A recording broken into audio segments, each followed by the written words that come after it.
Always ask how I got so interested in dogs, and I think, of course, I think most people really like dogs, and I had dogs since I was an early child.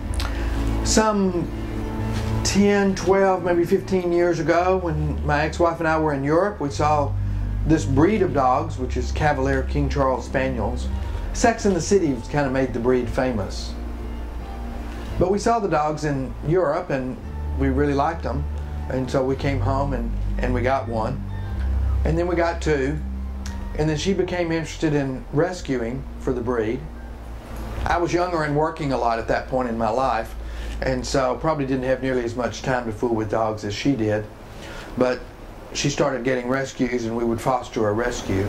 Later, having had some number of rescues, and she got to know the people in the rescue organization quite well, she was approached about being in charge of the rescue organization for the state of Texas. It's a national organization.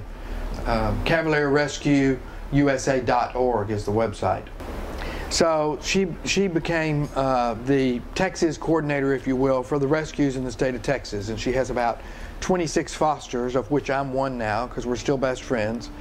And I've had some 24 dogs in the last 2 years that I foster. Right now we have one, sometimes we have as many as 2.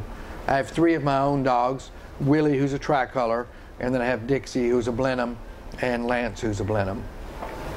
Yes, I do an occasional event here at the museum or at my home, hosting people, charging admission, things like that, to raise company for the rescue group. And then of course I foster the dogs, and we always get a donation when the dogs are adopted.